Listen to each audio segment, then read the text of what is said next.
Hello everybody and welcome to FPL WildCats, the YouTube channel. Thank you for joining us again. Yes, the video or you just saw before this would have said episode 1. Just a slight technical issue of me not getting sent the right thumbnail to put into OBS, but it's fine. It is episode 2, so don't worry about that. So we are today going to continue to talk about the World Cup fantasy football game. So make sure to put your questions into the chat, and we will have segments where we look at those questions. We've got, of course, the usual suspects with me. We've got FPL TV Brett, we've got FPL Nim Freya, and we have Kurt Choi. And hopefully we'll help you pick your World Cup fantasy football teams for the official game and for the fantasy iTeam game. And also, if you join the mini league we have running, we do have someone giving us a prize. It is, and I've lost where I put S1 goalkeeping. Yeah. It was pretty streamless until that point, but it's S1 goalkeeping. They will be donating a prize, so make sure to join at the mini league. And we are going to start off with talking about the friendlies. We have picked out some teams we think could be of note, so I'm going to pass over to Kurt. But before I do that, make sure to subscribe, because we are at 94 subscribers, 6 away from 100. So if you haven't already, subscribe to the channel. And Kurt, I'll pass it over to you to talk about your teams. Thank you very much. Well, I had a look at Colombia and Poland. I hope those are the right teams, or I'm a bit in trouble. But Colombia and Poland. Colombia, I looked at their game. They only played one game and they drew 0-0. So I thought, oh, I'll go back a bit. We'll go back to the March friendlies. And I saw their first game. They drew 0-0 again. But more of note is that they also beat France, coming from 2-0 down in a friendly in March. So shows they've got staying power. Of course, Falcao scored. Keep your eyes on him. Colombia kept 2 clean sheets against not overly awful teams, but teams that could cause a problem. You think of players like Mo Salah. You think of Australia. They've got Tim Cahill, Aaron Moy? Yeah, Aaron Moy. I thought he was New Zealand for a second. I got confused. So they're dangerous teams, and they can definitely cause teams a problem. But they didn't score goals. That's the main problem that you've got to pick out there. They got clean sheets. France obviously is a tough game, but they also didn't score, and that is where you've got to look at as to being something they need to improve on potentially. But again, Falcao, if you give him to on a plate, he's going to score. He's a finisher, he's a poacher, and he's one of the best in the world. Moving on over to Poland, very, very different. A lot of goals in theirs. They played 2 in June, 1 today actually, I believe, according to Google. Won 4-0 against Lithuania, drew 2-2 against Chile, and going back to March as well, grabbed a 3-2 win against South Korea and a 1-0 loss at home to Nigeria. So a mixed bag of results. Of course, the 4-0 against Lithuania, Lewandowski scored. The 2-2 against Chile, Lewandowski scored. The 3-2 against South Korea, can you guess? Lewandowski scored. I call him Lemonchowski. Limoncello. Well. I'm noticing a pattern here. I don't know if anyone else is seeing it. Yeah, Did he score a lot of goals? Lewandowski's a very, very good goal scorer, and the questions were raised about if people could support him, if he's got the right players around him to give it to him. Because, of course, playing for Bayern Munich, I think I could score 20 a season in a division like that. I couldn't, but it's saying, you know. But he scores a lot of goals, and granted, the style of players and the range of players they've got is a massive step down from Bayern Munich. They still have given to him goals, and it's 4 in his last 3, and I think he goes in with good confidence in a weakened group, knowing that Belgium or England could easily be knocked out as well. Like I said, Blaszczykowski's played well. I think Kamil Grosicki, the former Hull player, and you've also got Zielinski as well, all get on the goal sheet.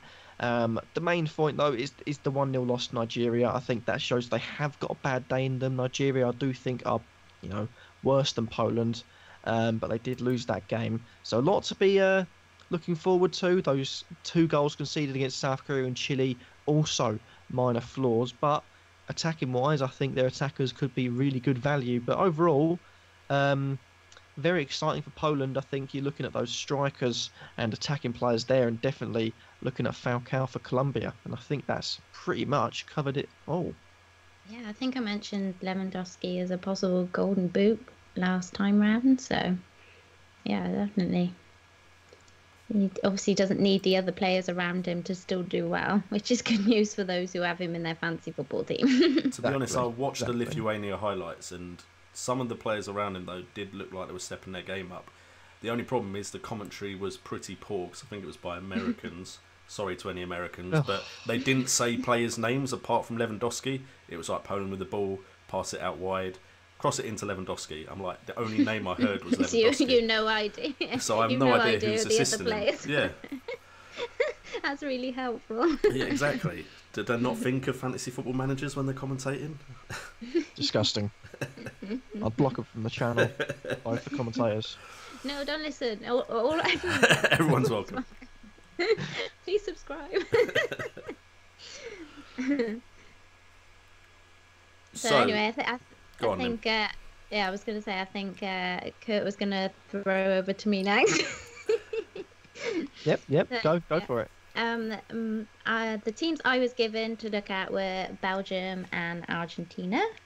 So Belgium are absolutely smashing it in the friendlies at the moment. In the last 4 games, they have beaten Saudi Arabia 4-0, drawn with Portugal, beat Egypt 3-0, and last night they beat Costa Rica 4-1. So you'd be foolish not to consider a Belgian player for your fantasy football side, really, as far as I'm concerned. And they face Panama in their first game, who have lost 3 of their 5 games. So, yeah, like I said, it's probably a good idea to have a Belgium in your team.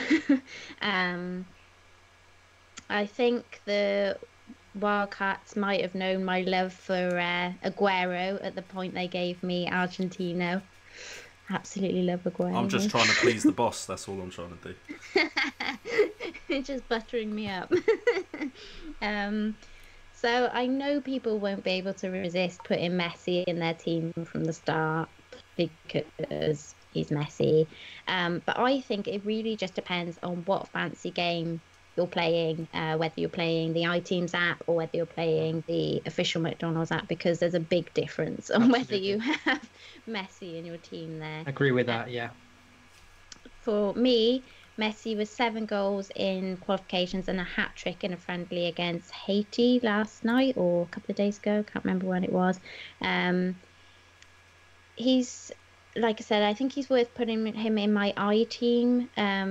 He's against Iceland, but I can transfer him in the I team and still get his points. So it's worth a bit of a punt for me to keep him in that team.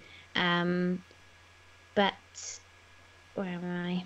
But in the official game, he's 12 mil, and that's quite expensive. It's like top ceiling. So I'm considering wildcarding early, just putting that out there now, with the official game.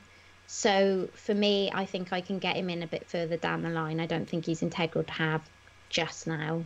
And I think it was Mo earlier on showed me a tweet about hold the doors, the Iceland goalkeeper. And I've taken him out of my team, but I'm kind of feeling like I should have kept him in now because he seems like he's well up for it against Messi, so that'll be interesting. As much as I hate to say it, Aguero is a punt at 12 mil at the moment in the official game. There are more nailed-on forwards for that price. As a differential, you could consider Higuain. Seems to have played more of the friendlies and is only 9 mil. So, yeah, they're my 2 on the friendlies. I'll pass over to Brett. Cool. Yeah, just to add to what you were saying, it is scary not to own a Belgian, given their group. The question is which one, really. That's the issue, you know. It's, do you go De Bruyne, do you go Hazard, do you go up front with Lukaku? I come into that a bit later on, so. And it's certainly a dilemma I had as well, and like you say, we'll touch on that later on. But yeah, okay. So I've looked at 2 big teams, Spain and Brazil. I'll start with Spain. I think, you know, a lot of us are looking at Spain as, to go far in this tournament. A mixed bag of results, a bit like what Kurt said with Colombia. So a 1-1 draw with Germany for Spain, and then an outstanding result against Argentina, a 6-1, with Isco, I think, getting a hat-trick in that, a lot of goals. But again, like I say, with the mixed bag, they drew 1-1 with Switzerland, and they scraped a 1-0 win against Tunisia most recently. So a mixed bag of results there. But, I think, sorry to jump in, but I was just going to say, I don't think that Messi actually played in that 6-1, the Spain-Argentina friendly. So I'm just kind of putting that out there in case anyone was like... Absolutely. I mean, when in the previous stream, I spoke about Argentina maybe keeping a clean sheet because their defensively qualifying was very good. But then I forgot to mention that 6-1. But like you say, it's probably a weakened side. So it can skew the information a little bit, can't it? So the really important games, Argentina did defend a lot better than they have done in their friendlies. So I'm sure Spain scoring 6 there, it's very impressive, but potentially a weakened side for Argentina. Obviously, Spain are a very big team. So in qualifying, they were very impressive, 1-9 and drew 1 from 10 games. 7 clean sheets out of 10 for Spain. So a lot of clean sheets in qualifying. But again, with 36 goals scored, they did have the likes of Liechtenstein in their group. So in qualifying, you think, well, they scored a lot of goals, but they put about 16 past Liechtenstein over 2 games. So again, it looks a lot more impressive than it is. So in that qualifying, there was 3 top scorers for them: David Silva, Isco, and Diego Costa. So it's kind of take your pick between those. Diego Costa, to me, seems more of a punt. And I hadn't considered David Silva much until the last week or so when I really started thinking about putting this team together. And, with David Silva, the season that he's had, and obviously with, the personal issues and sort of coming on the positive side of that, and he's had such a wonderful season for Man City, almost the perfect year for him now. I thought maybe he could go on and have an amazing World Cup. But, on the official game, David Silva's class as a forward. And to me, that is David Silva out of consideration for me. So that was a big shame because I saw a lot of people thinking Isco, and I thought I'll go and check out David Silva, realise he's a forward, and for me that's a no-go. To have David Silva up front isn't ideal. I will point out, with regards to the defence, I know people are looking at Jordi Alba and Carvajal on either side and which one to go for. Obviously, Carvajal's a million cheaper than Jordi Alba, so straight away he's a lot more appealing. But he did have that injury in the Champions League final, and even though he's past fit now and he's back in the squad, in the 2 most recent friendlies, Carvajal hasn't played, and he's actually, in place of him, has been a player that I don't know much about, but he's called Odriozola, plays for Real Sociedad. 22-year-old, he's played both their recent friendlies, and he actually scored in one of the games. So to me, Carvajal could be a little bit of a risk because this young player has come in and done well in those 2 friendlies. So that's something to think about. That's something, because I know Carvajal is a very, very popular pick. Yeah. And, he probably will end up being a great pick, but I would just keep that in mind that he didn't play the last 2 friendlies. This young Odriozola's come in and done quite well. So is it a bit of a gamble? Maybe you should play it a bit safer. Also, Gerard Piqué's picked up an injury recently. So again, the defensive options are looking a little bit scary despite defending well in qualifying. So yeah, with the friendlies, a mixed bag there. And onto Brazil, it's a lot more clear. They've just been on fire, absolutely on fire. They're the team, hugely contrasting from other teams in their friendlies. Played 4, won 4, conceded 0 goals in the last 4 friendlies they've played. So clean sheets. I mean, for me, Brazil, I was looking at all their attacking options, and I guess because until I'd looked at these friendlies, I thought back to the World Cup or 4 years ago and losing 7-1 to Germany, and I kind of thought, well, Brazil aren't a defensive team, they'll go and score goals but they won't defend well. But looking at these results, defensively very impressive. 3-0 against Russia, beat Germany 1-0, another clean sheet. 2-0 against Croatia, another clean sheet there, decent team. They beat Austria 3-0 most recently, another clean sheet. So it's not just their attacking options with the likes of Gabriel Jesus, Neymar, Coutinho. we're looking at their defensive options as well. So I've noted a few down. Now, obviously, I didn't realise that Dani Alves is ruled out of the World Cup. Yep. So perhaps that's obvious to a lot of people, but to me it wasn't until I did a bit of research on it, because normally he would be someone I would consider, likes to get forward. So now Danilo becomes a real option for me, for a lot cheaper. You know, and we've seen Danilo, despite not playing much for Man City, he hasn't been consistently playing. We've seen him score a couple of goals, and he's got a good technique, and he can score goals, and you like to get forward. So I think Danilo is a very interesting, cheaper way into that Brazil defence. The two centre-backs, Thiago Silva and Miranda, both getting on a bit, but they formed a formidable partnership, clearly. So Miranda, again, a cheaper route into that defence. Miranda is perhaps a name you wouldn't have heard of much, but through this research, he's kept a lot of clean sheets, and he'll be nailed on to start.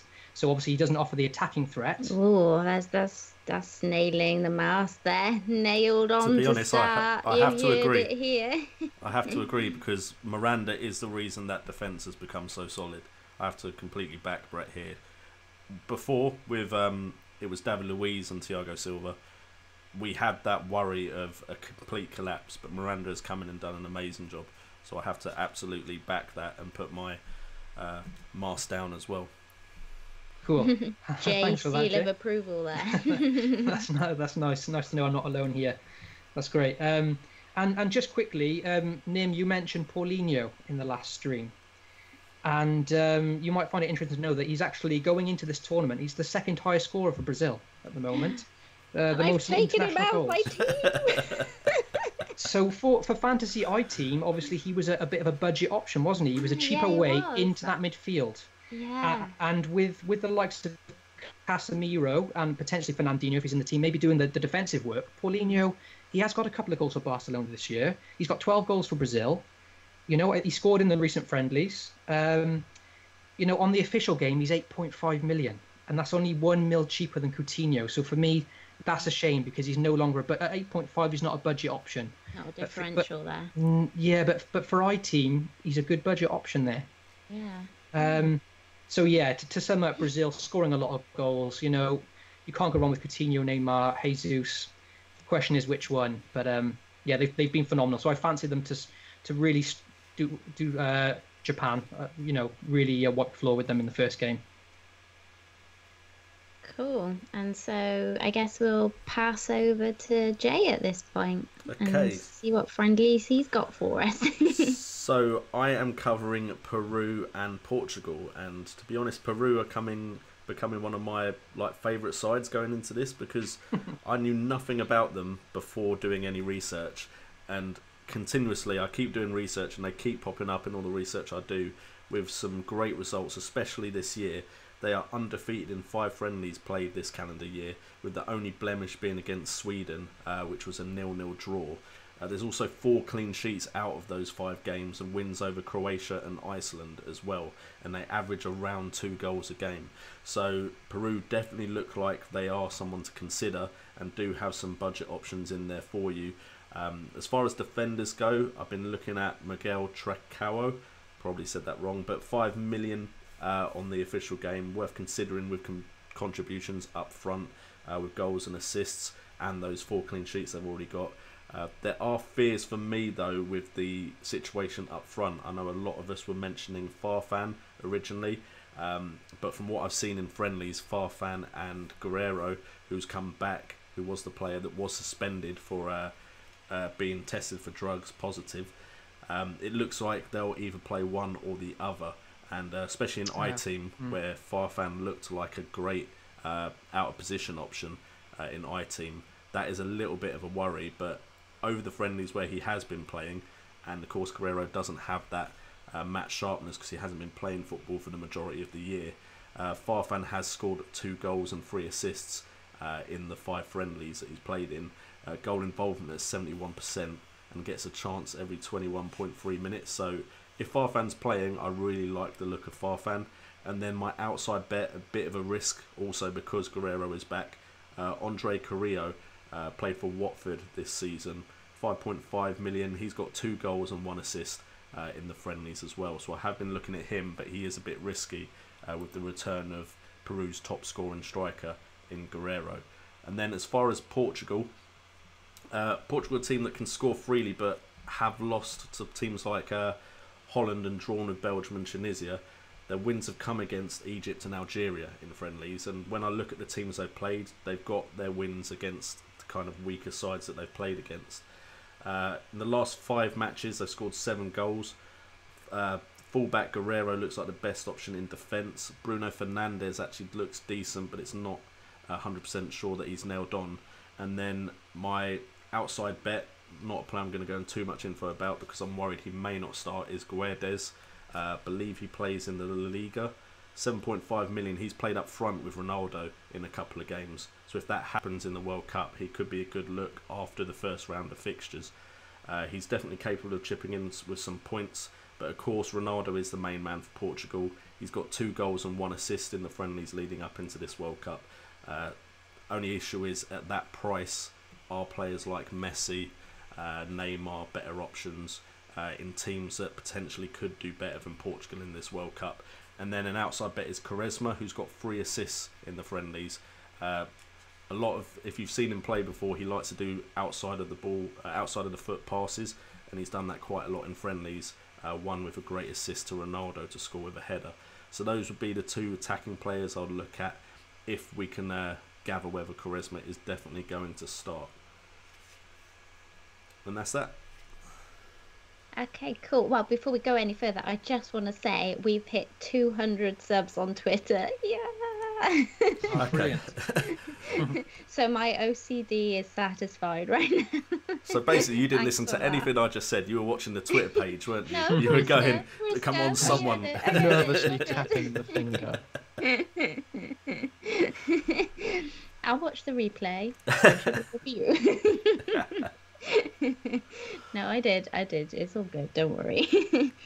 So I think we'll talk about some published team news right about now, and some names that stand out for us from what we think we do know of the team lineups, which of course is a lot of guesswork at the moment. So please don't hold us to these. And I'll just pass it on over to Kurt, I think, at this point. Ooh. First of all, you mentioned position changes. I looked on the McDonald's app, and there may be 2 players of the same name because I didn't check in the defence, but Victor Moses is listed as a forward on it. So it might be worth, if you're doing I-team, having him as defender seems a no-brainer if he's a forward on McDonald's. So Absolutely. I think it was Brett in the last time that was making that point. So it further validates your point that he's listed as forwards. It's an absolute steal to have him as a defender. That's a no-brainer for me, especially on I-team, which I guess, it's not like we can wildcard early. It is looking at more of the long term. So to have him for 3 games, for example, at minimum 3 games as a defender, he's going to play almost up front on the wing. He's, like I said, I think he's got 11 goals in 29 for Nigeria. So as a defender, what more could you want, really? Exactly. And to go on to my second point, published team news, I didn't bother doing those. I put 6 words: don't care, football's coming home. We're going to win the World Cup. But going more in depth, you can kind of get excited about England, but you just fear it's just the same old thing coming back. I mean, to look at their squad, I am impressed that there's a lot of younger players. I'm impressed that to be honest, everyone was touting Southgate as a potential yes man for the FA. He's left players like Wilshere and Sturridge and sort of players that you'd consider ever presence under previous managers at home. So that's one thing he's got to get into him. And Joe Hart's another one he's left at home, where anyone else has picked him before, despite his poor form. Even in the qualifiers, he was still picked. But we've got a young team. We're starting to play 5 at the back. We're starting to change. We've been playing the same formation for about 20 years, and it still hasn't worked. We've got good young players in good form. I think Pickford is, to take joking out the side, his passing play is phenomenal for a goalkeeper. He's almost like a young Manuel Neuer. Not to jinx it now, he's going to kick it against someone's head and score an own goal. But no, it's a good young team. I like Harry Maguire. I think Harry Maguire's a good shout. He is a constant threat from corners. You look at the size of him, and it just well, he looks like a monster. You got Carl Walker potentially playing in centre back, which means that there's no runs going behind the back of our defence because he's going to catch up with all of them. And also he's got attacking play. If he can move the ball from the centre, like Azpilicueta of Chelsea, you've seen how much he can influence the game, and people think he's centre back. Apart from corners, not going to do anything. Azpilicueta's got a tremendous amount of goals and assists from his centre back position in the past 2 seasons of FPL. So, looking at Carl Walker that way, he's got a lot more pace. He's potentially better on the ball. He's a natural fullback like Azpilicueta. Is that another case of the Azpilicueta syndrome? And you've got the attackers, Harry Kane, to avoid the obvious jokes. He's going to claim every goal, so have him I feel sick just saying that. We've got good players. Raheem Sterling's looking good.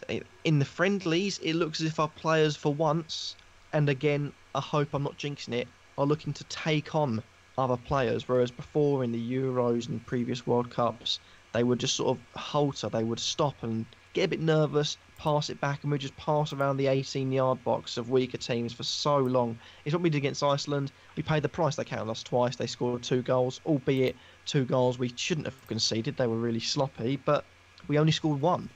And I believe that was a penalty anyway. I can't remember all the way back then. I don't want to remember. To be honest. It's a bad day.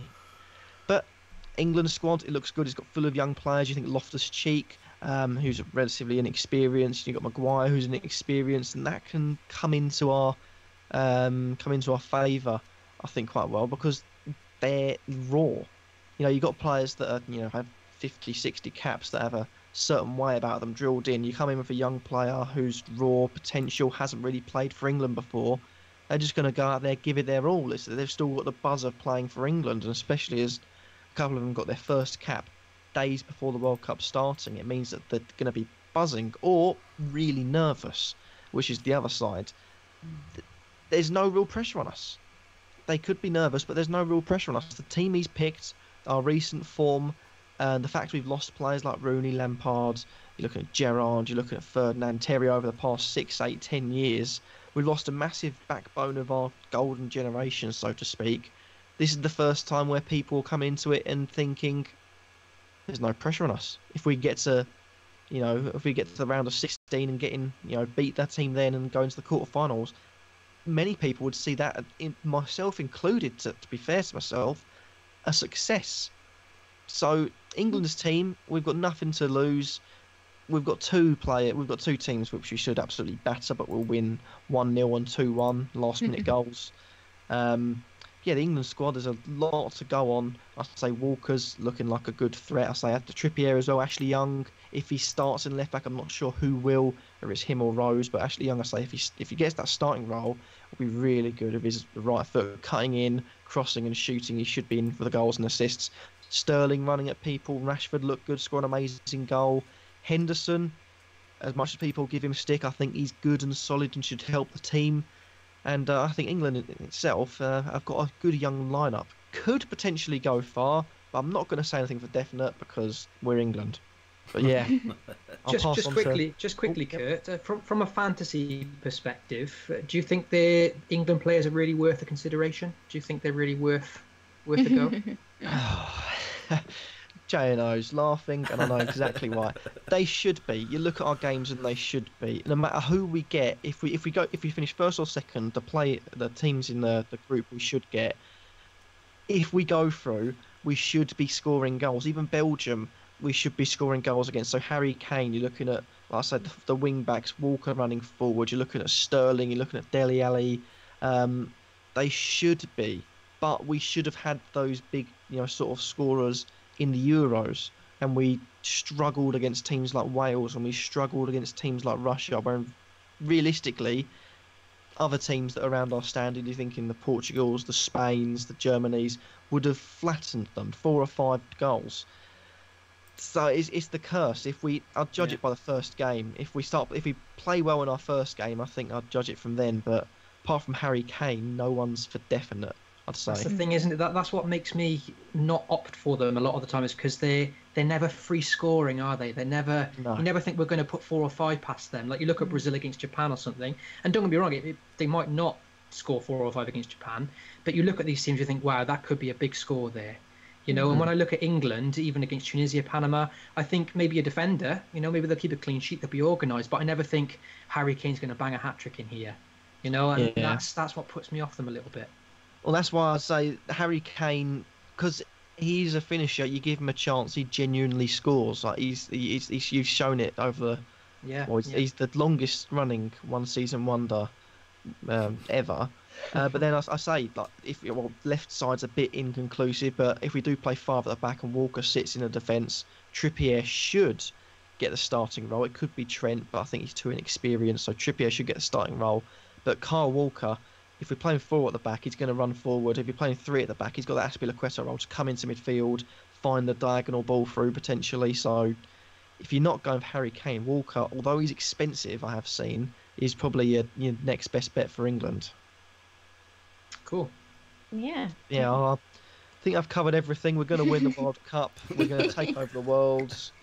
And I'll pass over to Nim. Yeah. Okay, so moving on to France. They don't have a chance. Genuine World Cup contenders. Yeah, apparently so. France have had a mixed bag in the lead up to this competition, so maybe Kurt is right. But they have won 3 of their last 5 games, so they're getting a bit better. Who Scored have put out like a World Cup magazine, and they have a lineup for France now. Forgive me here on pronunciations because I'm not good, so anyone who wants to help me out here, it's all good. They think that Luis will start in goal. Sidibe. Yeah. Umtiti. Varane, that might be it. Yeah. And Mendy in defence. Mbappe, who apparently was injured, isn't injured, was joking with everybody kind of thing. So I think he should be fine. Matuidi. Matuidi, yeah. Kante, Pogba, and Dembele and Griezmann is the lineup that Who Scored has. Koscielny misses out due to injury. I have to get my little, Arsenal fix in there. But I am hearing that Giroud has been passed fit to start, so this could see Dembele miss out in that starting lineup, I think. France face Australia. So for me, with my official game strategy, with me wildcarding after the first game week or soon after, I will probably put Lloris in goal or a defender from France. But there aren't many attacking defenders for France. So I think Lloris is probably the best option in defence for that reason, because I can buy other more attacking defenders from other teams. Top in this team for me to watch out for, obviously Griezmann at 10 mil in the official game, Mbappe at 9 mil, and obviously if the reports are to be correct, then Giroud, if he's playing, 9 mil could be a one to watch. So yeah, that's me for France, and I will pass. Sorry, Lynn. Just quickly, how do you feel about their first fixture then against Australia? Do you think we should be looking at France as, a good prospects for that game? Australia have had fairly good run-up, but they haven't been playing big teams necessarily. Yeah. They haven't been against like the big guns, so it's a bit hard to judge them really. Of course, every team in this tournament has a chance of grabbing a goal, but I would like to think France will be pretty well set up in defence. So for a 1 week punt for me, it was worth getting Lloris in. So yeah. Cool. So I'll pass over to Jay, and he can tell us about Uruguay, I believe. Yep. Kind of wish I didn't give myself this team because there's the obvious ones. There's Suarez and there's Cavani. You then do have a lot of decent players, but the question around the lineup is still... It's one of those where the manager's clearly trying players out to figure out who his best 11 is. And because he's doing that, I don't know who his 11 are going to be, because some players have started in the initial friendlies and then not been playing in the later ones. I think I even went out on a limb in either the stream or one of my own videos and said Varela from right back for Uruguay looked like a very good shout as a defender. But then in the last game he didn't play. I think it was Maxi Pereira who played at right back. So if you want to be safe, you're going for Suarez or Cavani. The group looks winnable for them. Looks like they could get a few goals in it. Suarez in recent games has been involved in both the goals and the assists. But a player has come up in the last couple of friendlies, Georgian de Arrasqueta. He actually plays in either the Brazilian league or the Argentinian league. I can't remember which one. But it looks like he's forced his way into the national side. I believe in the official game he is cast as a forward though, and he's actually more likely to play on the left wing, but in I-Team he is a midfielder.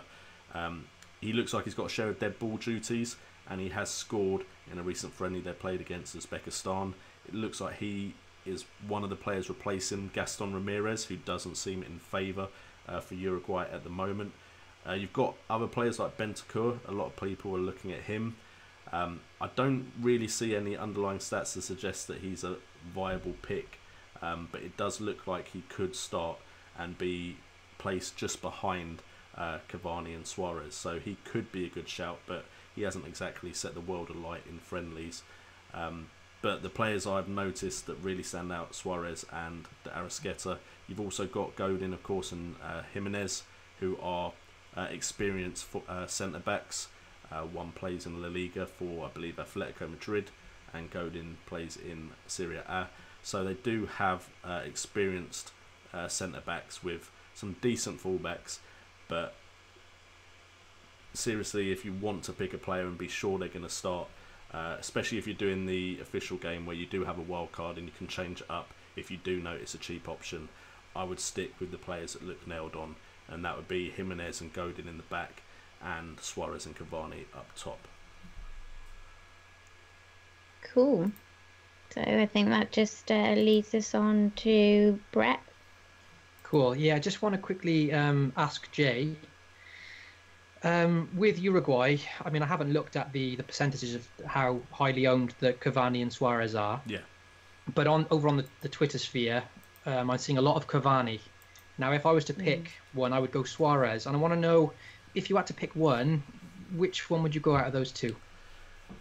I mean, I think the reason I look at Suarez and worry a bit is because the likelihood of him doing something crazy that could get him a card, and then of course in the official game that means you can't sub him out if he had a bad game. If you made him your captain, you also can't change the captain's armband off him, as far as I'm aware, if he gets a red card. So the mentality issues with Suarez is why a lot of people may consider Cavani, because he has of course scored quite freely in the qualification process, but in the actual friendlies he's not looked as in form as Suarez has. So Suarez is the in-form option, but he comes with that asterisk of he could potentially pick up a red card and mess up a round for you. So I think that's why a lot of people may be looking at Cavani instead.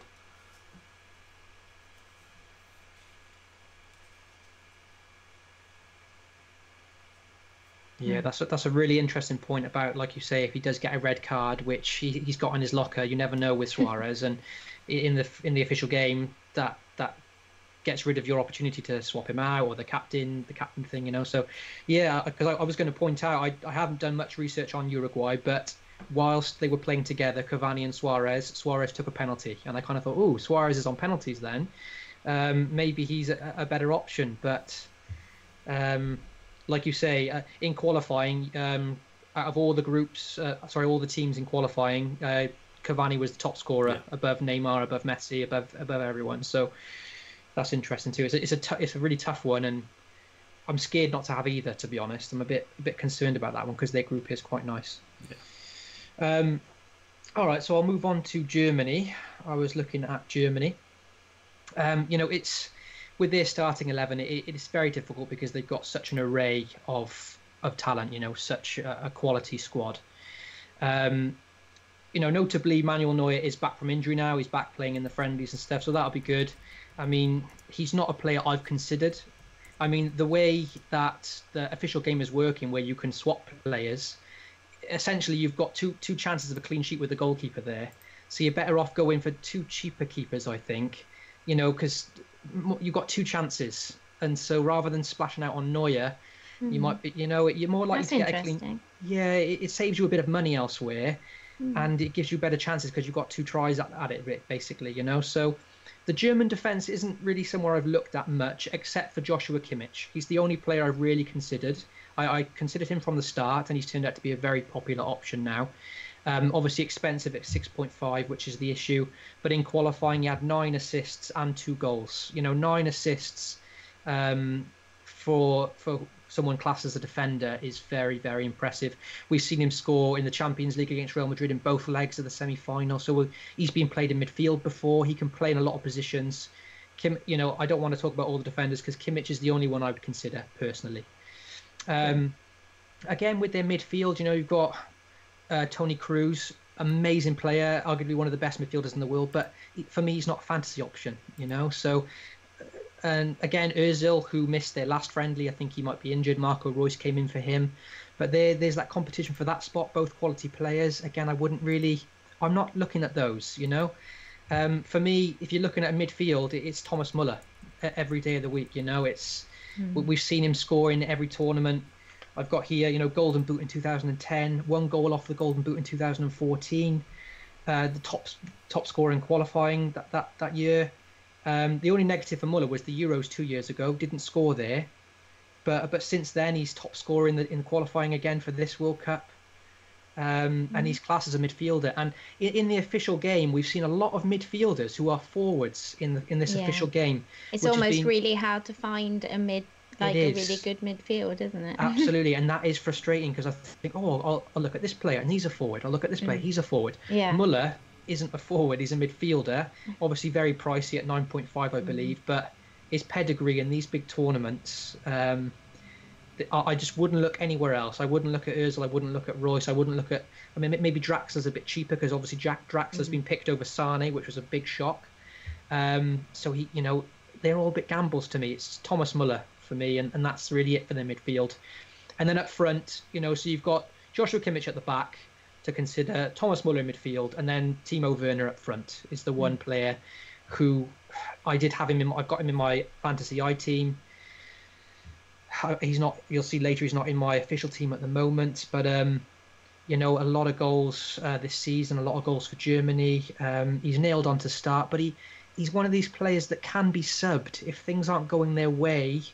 I think Werner might come off then and Mario Gomez might come on. So it's still, with Muller, I can't see him getting subbed, and that's the one thing that worries me with Werner, with Timo Werner, because he is quite young. Maybe after 60, 70 minutes, if they're not playing so well, I don't know, maybe the manager will change things up a little bit. But there's the 3 players I would consider there: Kimmich, Thomas Muller, and Werner.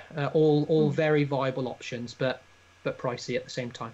Yeah, I'm seeing Muller in a lot of teams, and I'm starting to feel a bit worried that I don't own him. But I have a wild card. It's fun. Exactly. I'm the same as you in terms of that wild card. I think I'll play that in after the first round, for the second round.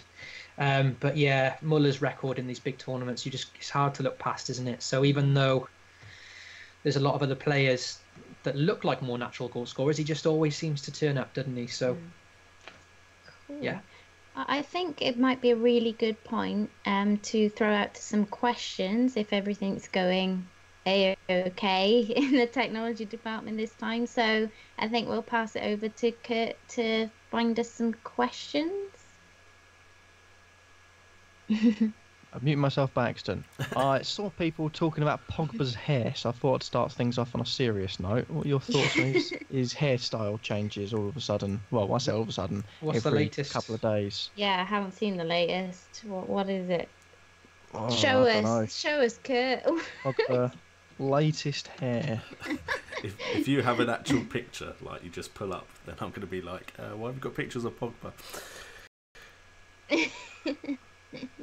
And by the way, while Kurt's looking... I can't seem to find it, but there's probably something French colours on it. Yeah, also, I just want to say apologies, Godin doesn't play... he plays in the Liga as well. I know Ayush pointed that out as well. Ayush is on the ball today.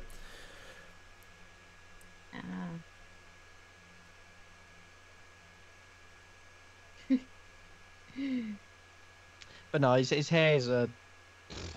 well. One question I did see, I can just find it. What do you think of Pogba as a player, and thoughts on Lewandowski, if anyone would like to answer? I think we kind of covered Lewandowski a little bit earlier, but yeah, like I said, he could be a kind of really outside shout for the Golden Boot.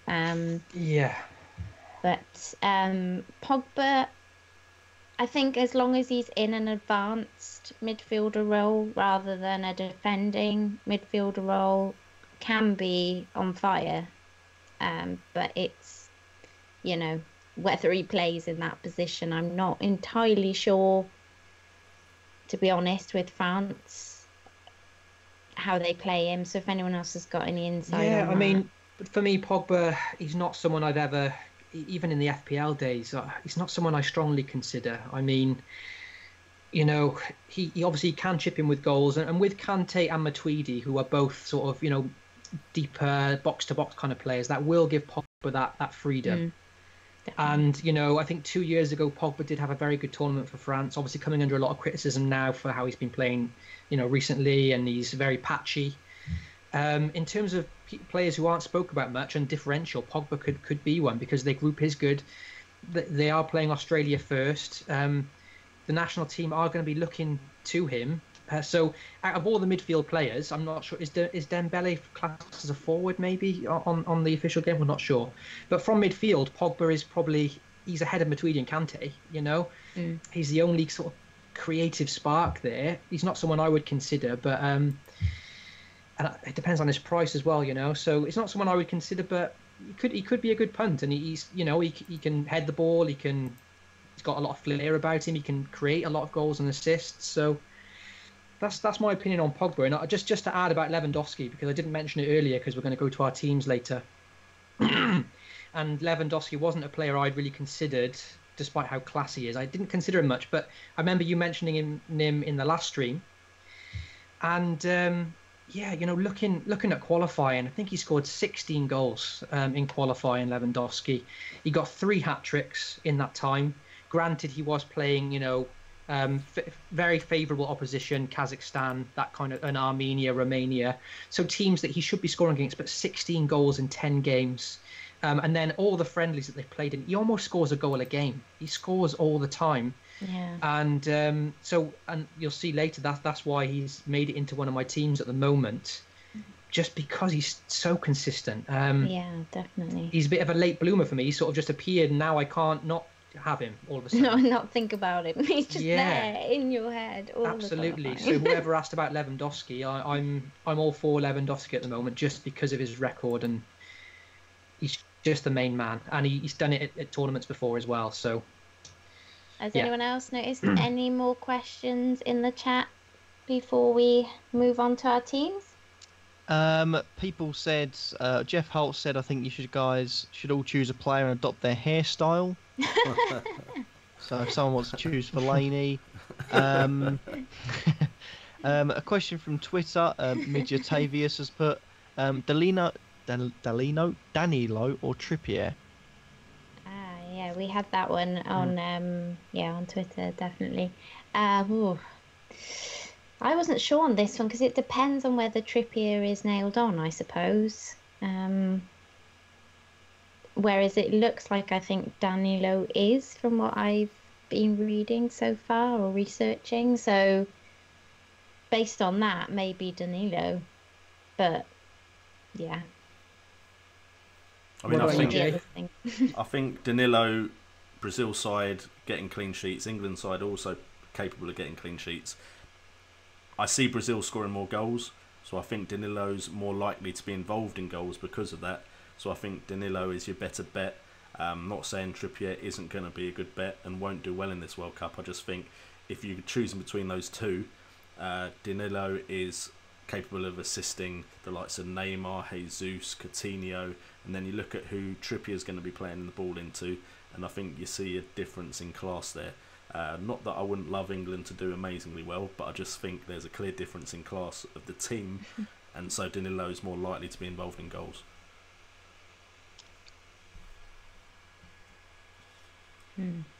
Absolutely, yeah. For me, anything can happen in these tournaments, and in fantasy, it's a coin flip. But for me, Danilo all day, in my opinion. Looking at their clean sheets, 4 clean sheets in the friendlies. They haven't conceded a goal in a while. Danilo, obviously, Dani Alves out injured now, so Danilo should start. We've seen some of the goals he scored for Man City. There was one that I remember that we all know that, when he opened up his body 25 yards out, he's got that flair about him. Trippier, with England, they're gonna be more scared and they're not going to attack as much. Trippier will be focused more on defending. Danilo won't be. You'll want to attack, in my opinion. That's just how Brazil play. And with the plays he's got up front, I don't even think of Danilo as a defender. We've just seen him bomb forward and score goals, So for me, Danilo all day. But yeah, it is a tough one. Really just depends on how we see that England team set up, I suppose, doesn't it? I suppose. Sure, yeah. Cool, right then. Well, let's get a wiggle on, I suppose, and take a look at our teams. We are going to take a look at the official World Cup fantasy game. We all know what that is without needing to say their name, but I think Kurt might have slipped it earlier, but other fast food restaurants are available. And can sponsor the channel if they really want to. Soccer Euro 2019 app. Yeah, something like that. So, I'm just wondering who is Jay would like to have go first. Well, the order I've got it in is Kurt, so if Kurt could go first. Cool. Right then. Yes. This is Boom. the official app. Go for it, Kurt. Well, yeah, don't give us your items. I have done my team, but I realised I might have miscalculated the rules, so it's most likely going to change. And I've looked at who I put in my team, and I've realised I made a really stupid error with one of them. You, Kurt. I like to take risks, but this risk is a ridiculous one. But yeah, I've gone with 2 goalkeepers. I've gone with Hugo Lloris of France and Matt Ryan of Australia. Simply because I feel like Australia could do all right. France's group isn't too good. Maybe they could finish second with a couple of clean sheets, but I'm thinking also safety points. I've always talked about since the first time I've ever done a FPL video, safety and safety. Safety in Lloris, safety in Ryan, because it's going to be easy to make saves when you're a weaker opposition. At the back, Godin's there. I think he's a pretty well-rounded player. Uruguay's group should be getting a couple of clean sheets, maybe even a couple of goals from headers, if we are lucky. Got Arias from Colombia playing against Japan on the first game. I think Colombia, again, probably one of the favourites of their group. He can get forward. He has had a tremendous season in the Dutch league, and definitely worth looking at.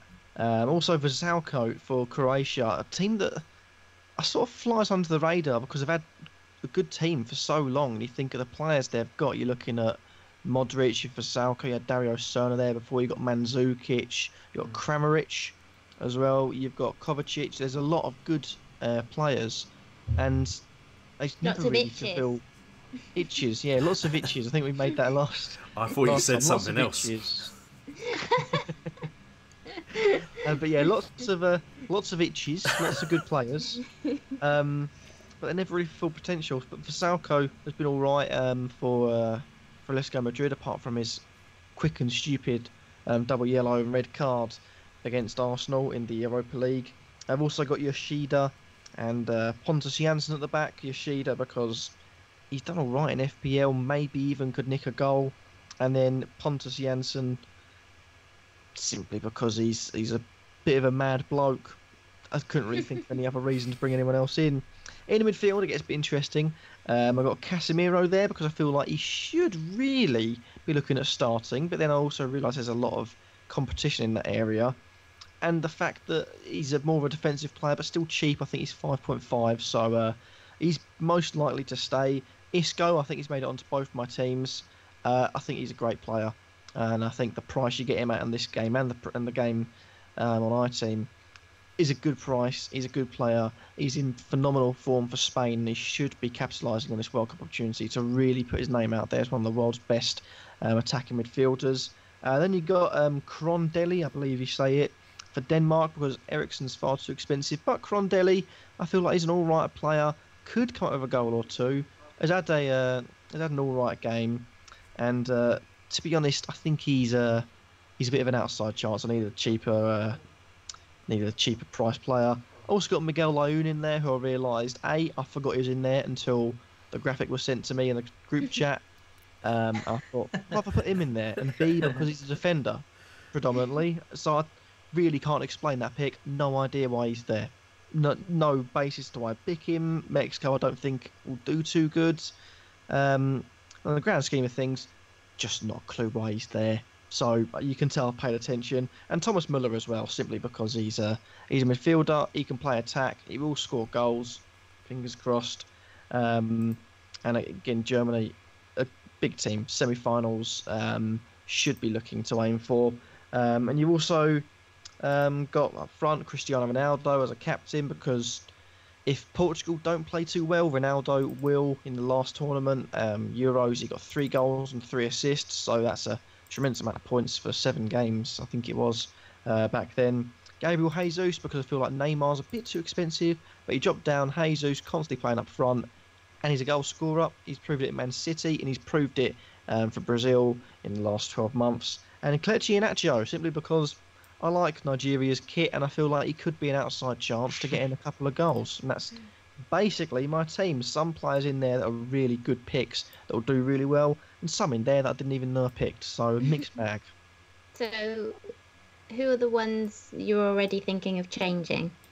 Layún, because I don't even remember picking him, and he's a defender, and I don't really fancy Mexico's team. So yeah, him. Most likely Crondelli, and most likely someone like Pontus Jansson might move to another, having a 4th defender for a starting position, because those wing backs, if they're there, well, not Victor Moses obviously, but if those full-backs are there, they can be really, and they cost the same. I think those 2 midfielders, I think my 3 midfielders, Casemiro, Crondelli and Layún, are all 5.5.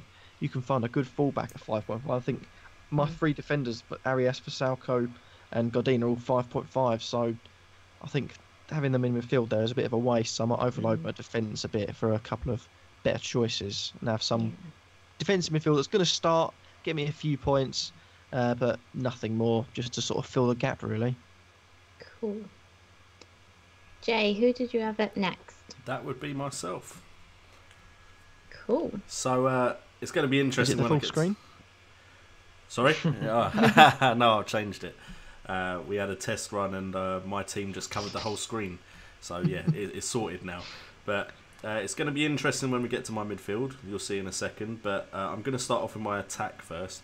A big focus on my strategy is going to be the live transfers. So this team is very likely to change with me building a team focused on round 1. But the team we had when we built these teams, up front I have quite 2 cheap forwards alongside Neymar.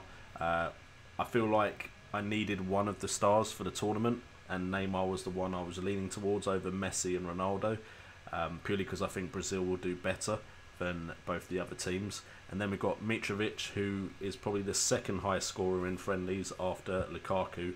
Lukaku's someone I really need to consider bringing into my side. And then Iwobi, because again the kit is quite cool, and he does seem like an important part to the Nigerian setup. So I was hoping for him to be like an outside punt, but that could quite easily change. As far as my midfield, I have Layún. So The reason I have Leon, and I do have a reason, is he looks particularly promising with decent performances and some goals in the friendlies, and he is playing in midfield in the friendlies, so that is why Leon is in my side. And Lo Celso. That's exactly the same reason I had. You took the words out of my mouth. I thought so. I thought you had a reason. You just couldn't remember it. That's it. In that case, I'll re-put him in my team. I'll copy that. Lo Celso also is my other cheap midfielder. Looks promising in the games he has played, but he is a bit of a game time risk. But he is also very cheap. That allows me to have the likes of Christian Eriksen, Isco, and James Rodriguez in my side. I think all of those three players are very important to their sides and could have a good World Cup. But again, like I said, I am probably going to look at just playing the strongest team for the round 1 fixtures and then potentially wildcard after that.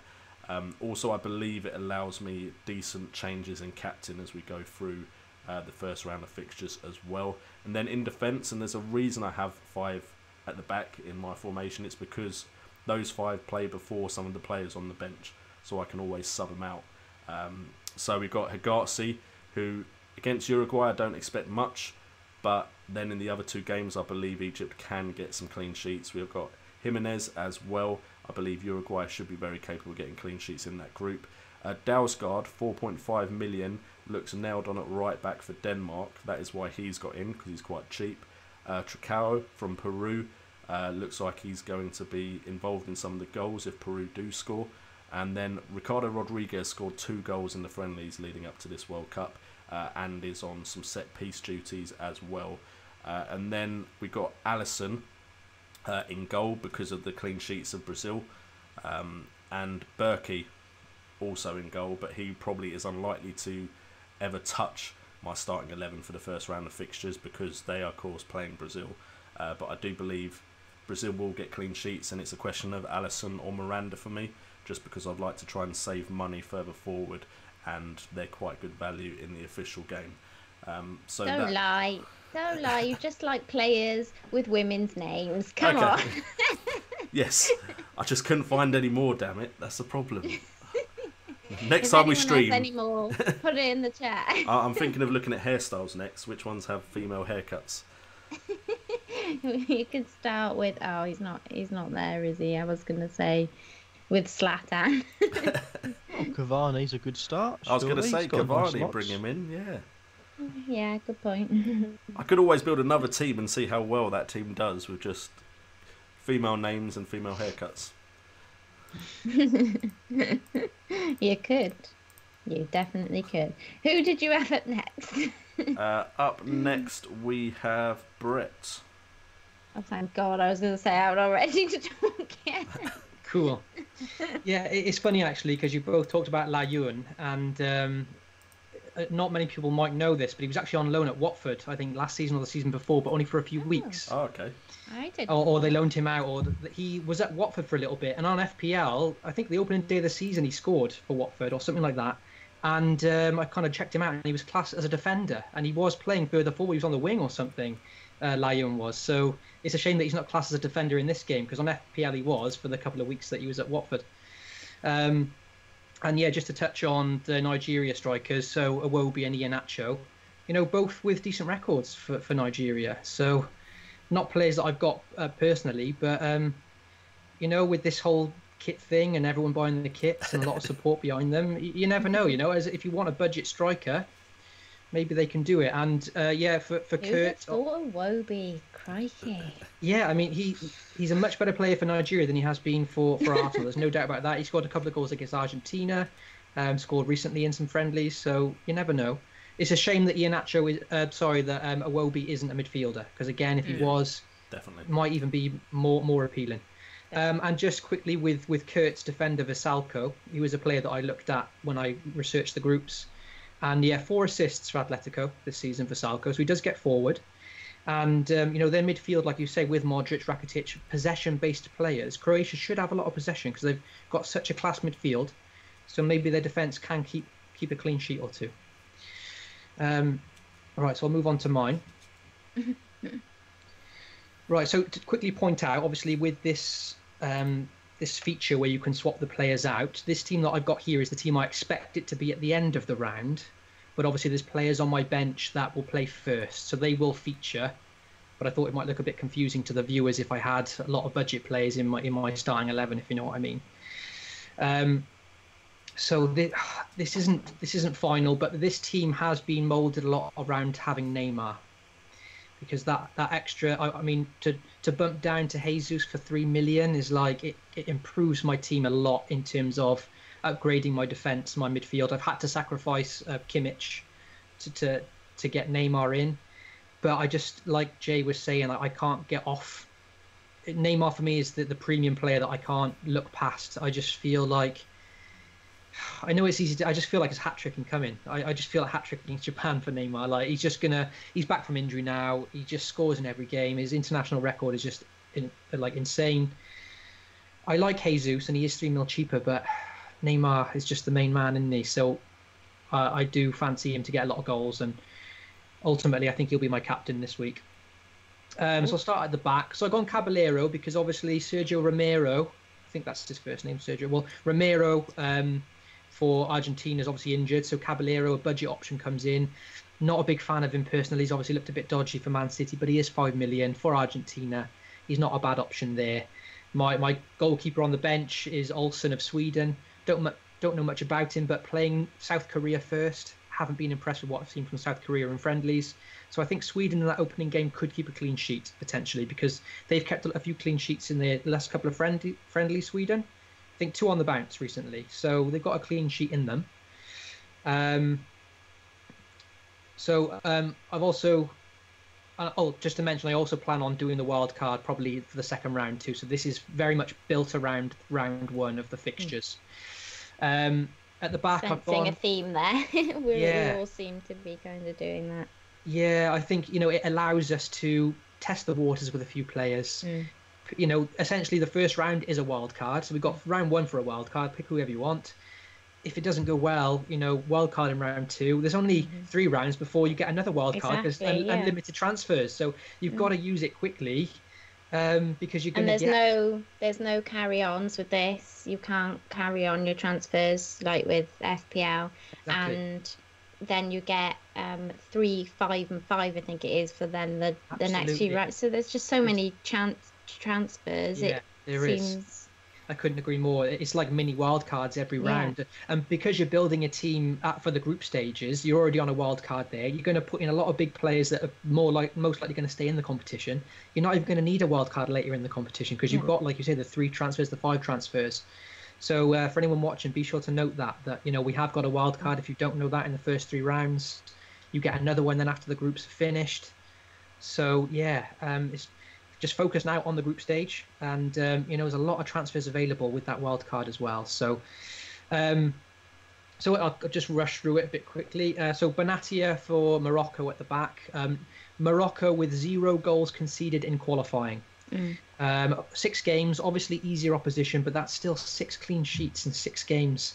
Benatia, Juventus player, a big club. He played in the Champions League for them.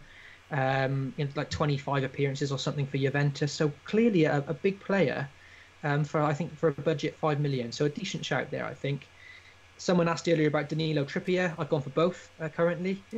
I think Danilo, he's going to get forward and get goals. We talked about him earlier. Brazil, great fixtures and clean sheets aplenty. Trippier, England with Tunisia and Panama. It's 2 very favourable fixtures there, even though I'm going to use the wild card for the next round. But that's a good pick there. Trippier is a bit cheaper than the likes of Kyle Walker, etc. Obviously, Thomas Muller, we spoke about him already. Such good pedigree in these big tournaments. Hard to look past, especially class as a midfielder. I did have Ericsson. I was a big fan of Ericsson, but I've downgraded. I think Isco's a little bit cheaper. And, Isco... Looking at that Spain midfield, as class as it is, Isco's probably the goal scorer of that midfield. David Silva's a forward now. He's not appealing. Iniesta, world class, one of the best midfielders, but Isco's more of a goal scorer again. So if anyone is needed to get goals, Isco's going to be the man, I think. And even though he's facing Portugal, not the easiest of fixtures, I'm not fancying Portugal this tournament. I may regret that, but I just fancy Spain to do Portugal on the first day, or the first game, I should say.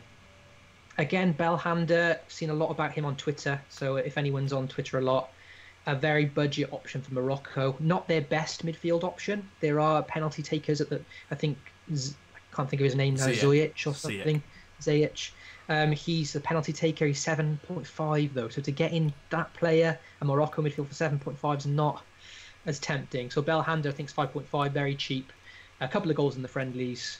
And Iran in the first game. And Iran, again, no disrespect to them, but that is one of the fixtures on paper. You've got to fancy a decent score from Morocco there. And lastly, in midfield is Carrasco. He's just a cheap way into that Belgian midfield, because you look at their first game, Panama, you fancy Belgium to wipe the floor with them. They might not, but you fancy it.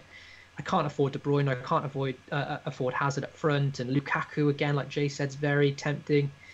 At the moment, Carrasco, 6.5, very, very cheap. And, you know, when he played for Atletico, he got goals. He's obviously gone to China now, I think, so a bit of a bad move for him, but played in all their friendlies for Belgium recently. So, yeah, to get into that midfield, he's a cheap option. Up front, Lewandowski, spoke about him, 16 goals in qualifying, 3 hat-tricks, another 2 goals tonight, more goals in all the friendlies, just the main man. Senegal, you know, a bit of a mid... Not easy, but not tough. So that could be a good game for him, you know, and he's just a great player. Falcao, a late pick for me, 8.5 million. You know, that's quite cheap for someone who is a known goal scorer, despite his spell in the Premier League. Japan first game, I'm not fancying Japan. Colombia, they're going to go into this confident, I feel. And I can't afford Rodriguez, so Falcao comes in. Neymar, again, just so many goals from Neymar. Unbelievable international record. He's just the star, and I fancy him to set the world alight. He could flop. You never know. He could get injured, like he did 4 years ago, where he had back injury. But he's the one player I can't avoid. I think he'll end up being my captain. I can't seem to. I want to get the money back with Jesus, but he's just too good to avoid, I think, and unsubbable. I don't think he'll be subbed or anything like that. So. And yeah, the bench players who will feature for me, you know, Tagliafico, budget option from Argentina, playing Iceland. I almost said at home then. I was not at home, but playing Iceland in the first game could be a clean sheet there. He'll play first for when I set the team up, but then if he doesn't keep a clean sheet, then I can sub in the likes of Danilo, Trippier, that kind of thing. Bentancur, Uruguay, 5 million option, young, talented player, played all Uruguay's friendlies. He's just a budget option, and he's probably he's not a goal scorer, hasn't scored for Uruguay, hasn't scored for I think he plays for Juventus. But for 5 million, there's not much better out there, you know. And then I've got a player called Albureik. I'm not quite sure if I pronounced that right, but he plays for Saudi Arabia. And for some reason, I just want to play from the first game for the first day to sub in and see what happens. And for some reason, I fancy Saudi Arabia over Russia. That's just my gut feeling. Even though Russia are the host nation, I just got this feeling that Russia, there's going to be a lot of pressure on them. There's going to be a lot of fan conflict. And I don't know. I can see it going bad for Russia. I don't fancy him to get out of the group, but I could be wrong. So, yeah, he's a budget option. He's a defender. He played in one of their friendlies, but not the other. So he's a 4 million who might not play. But he's just a complete punt. I'll have him in at the first day. If he doesn't play, I'll just sub him out for someone else. So that's my team. It could change. Maybe Neymar comes out and then I strengthen my squad. Obviously, Mitch is out. But yeah, I'll stop rambling on now. And yeah, it could change. Cool. So is that over to me then, Jay? Yeah, that's correct. Yes, I've given you loads of time there. I talked and talked and talked. I was thinking of you, giving you time. Yeah. Waffle machine. I know, I'm terrible. We'll have to get an alarm, I think, for Brett. A big tutor. Yeah, sorry, guys. No, you're all right. It's all good. So, yeah, you pretty much explained, and I popped in there to say that obviously I'll be wildcarding after the first round as well. So my team again is very much just set up for the first lot of matches.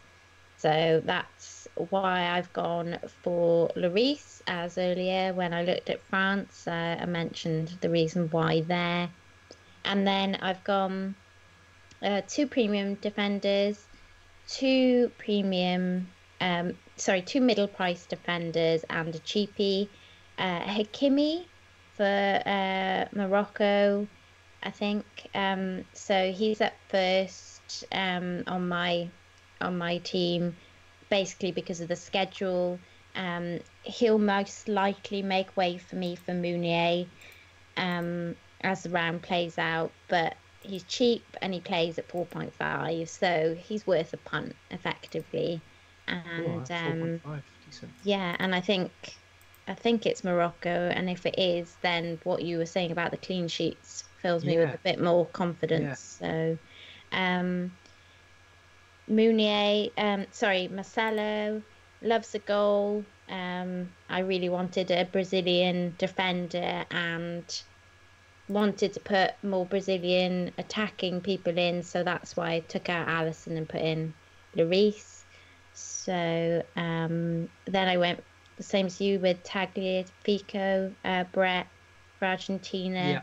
Not entirely sure he plays. I'm hearing a bit of kind of iffiness about whether he actually gets any game time. But like you, I'll start him first. So if he doesn't play at 5 mil, it's not a problem. I'll stick Grankvist in for him. So, and then moving on to Grankvist, he has a good fixture and is a really attacking player. Mounier, another defender who loves a goal and just has incredibly good fixtures. Again, like I said, most of my team is set up for the fixtures and who I think will do best, just because you've got to try and enjoy it as well, and go for the people you think will do the best on the in the first round. My midfield is probably not going to change much, so most of my subs are going to come in defence, I should imagine. I'm not really going to be changing much of my forward or midfield line in this game. I'm not really expecting Sané of Segal to do much at 4.5, but he's a cheap enabler. So, like quite a lot of other people I've gone with, Balhander, just a bit of a punt, as you said. 2 goals in the last 3 friendlies, faces Iran. So, allows me to get people like Isco, Coutinho, and Rodriguez. I took on board what you all said about Coutinho in the last live. And you all seemed pretty kind of positive about him. So I did a bit of research myself and decided that, I'd get him in. So give him a go. Yeah. And although 9 mil, I have been pretty impressed with Jay Rodriguez in this campaign. So that's why he's in. A lot of people saying doesn't always kind of deliver the goods, but, I fancy him to do well in this World Cup. And lastly, Isco, like you guys, 8.5. I don't know what you think, but I wasn't sure whether he's 100% nailed for that team. Just looking back on some of the data of him playing, I know he's playing more recently, and I guess we have to go on that, don't we? But yeah, I've heard really good things about him, so I'm willing to take the risk, basically. And then my forwards are relatively cheap for this game, believe it or not. I haven't gone for any of the big 12 mil guns. It's not like me to want to spend the money up front, believe me. Usually that's exactly where all my cash goes with FPL, so I'm quite surprised at myself here, being quite conservative. But I'm not necessarily convinced with the big guns like Ronaldo or Messi for the first matches. I kind of contradict that a little bit later on when we're going to chat about my iTeams app. Yeah, but, it's different, like you say. It's completely different. I'm the same. I'm absolutely the same. I think we're all the same from seeing the graphics. Yeah, it's definitely price though, and has made a big difference, I think. So I can't look past Lukaku for what he's been doing in the friendlies. he's 11 goals in quali and 5 in the last 4 friendlies. It's that fixture as well, isn't it? That's really jumping out. Yeah, and I think he's like one of the highest scoring the competition so far now. And at 10, like I said, at 10 mil is pretty, he's cheaper than most. Yeah, true. And he's certainly doing better than some of his nailed-on counterparts, De Bruyne and Eden Hazard, who and Hazard's also classed as forward at 10 mil. So, I mean, out of the two of them, I'd definitely be looking at Lukaku. And as I said, De Bruyne is, just doesn't seem to be getting the kind of returns you imagine him to get. What I've got to say earlier, a differential pick for Belgium, you could consider Mertens. I'm not entirely sure he's nailed, but he's only 9 mil, so he's a cheaper option as a forward. Again, if he was a midfielder, Mertens for me would be a very appealing option. Yeah, definitely. And then I've gone Jesus, much like Kurt.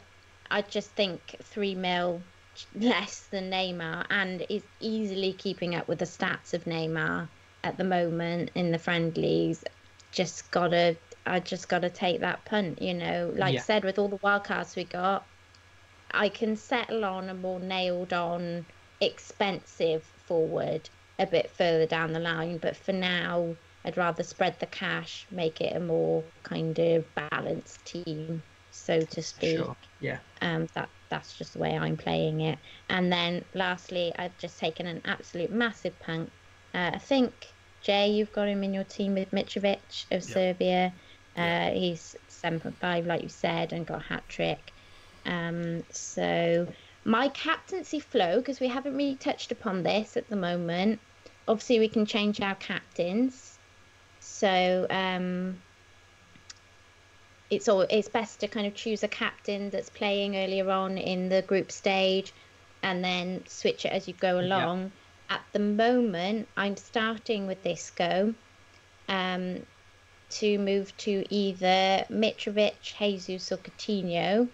They're all playing on the same day. So it's a day by day. It's not match by match. So make sure you can. I've done a video on how to play the fantasy football. So I'm really set on this. Make sure it's day by day rather than match by match, because I don't want people thinking, that player didn't do well, I'll just put it on the next best player in the next match.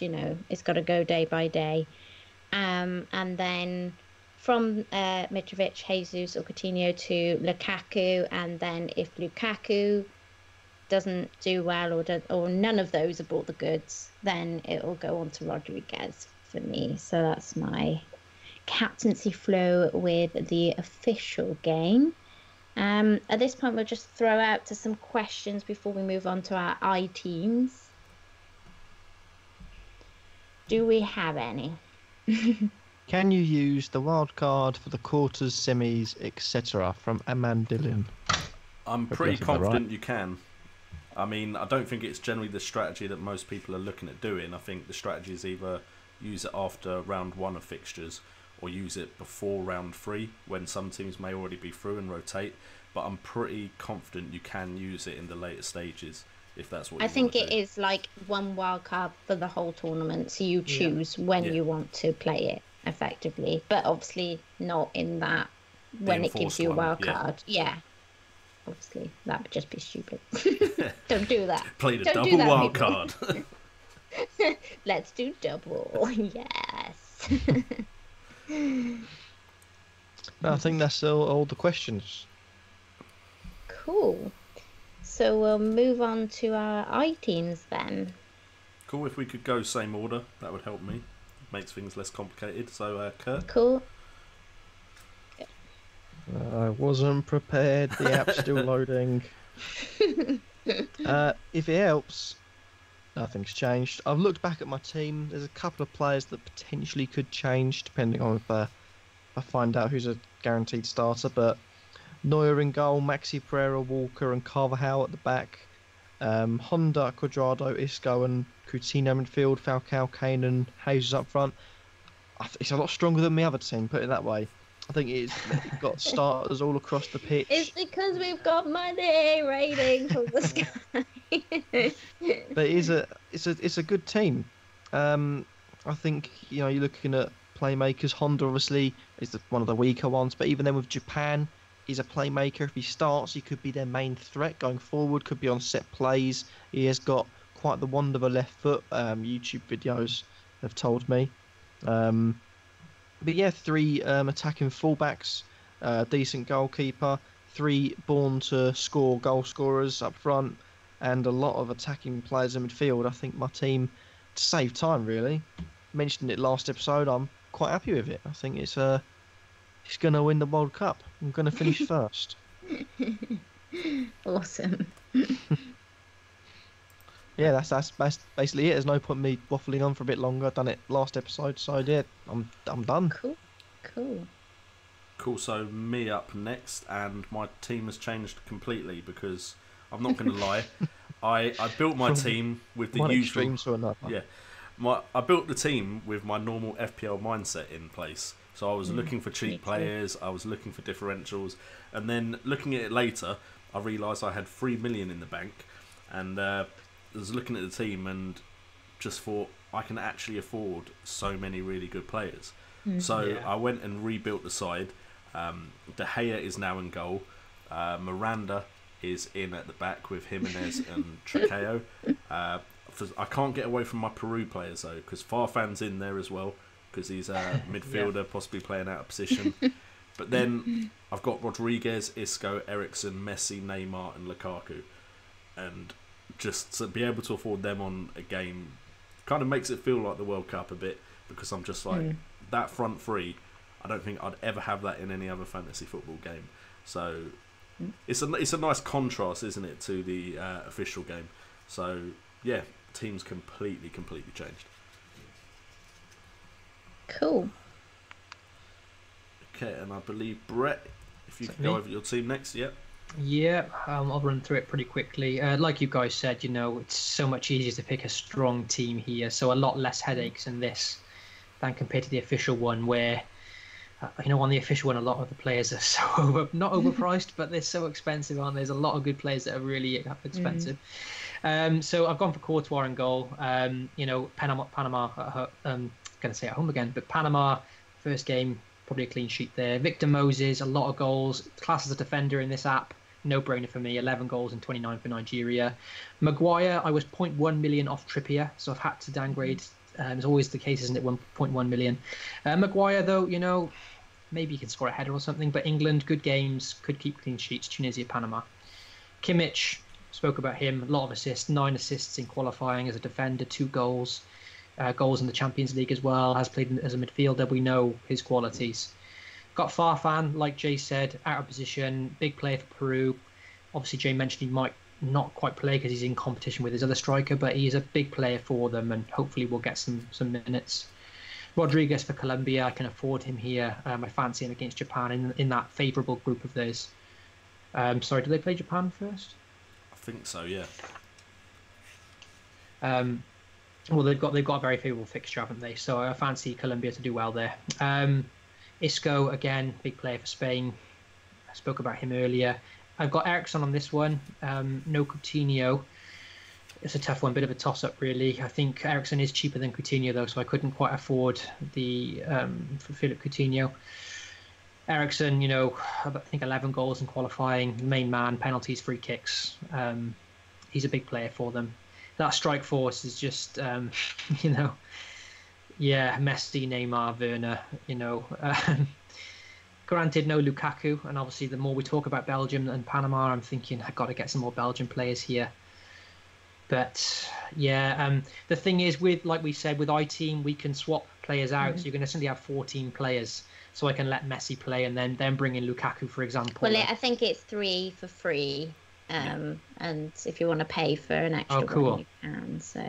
Well, there you are. So you've got a minimum of 3 there. So I could probably just swap my 3 strikers if I got the time to. I think Germany, Argentina, Brazil, they play maybe midway through, and then I can go for Lewandowski. I can go for maybe Falcao and Lukaku. So it's a lot less headaches. I'm not so concerned about this one as I am the official one, because it's just easier to pick a much stronger team. definitely. So I think that leads me on to my team, is it, Jay? Yep. Yeah, and just like you, really, now that I understand the rules of the I teams a little better, I'm really liking what it gives you. Of course, we don't have a bench with the I team like we do with the official one, so we are kind of given the transfers, I suppose, as our bench. So I've decided to go big in my mid and up top. I guess as a bit of a kind of contrast to the official game, gives me more players across more teams to kind of just enjoy and keep an eye out for. The other thing with this is that once you get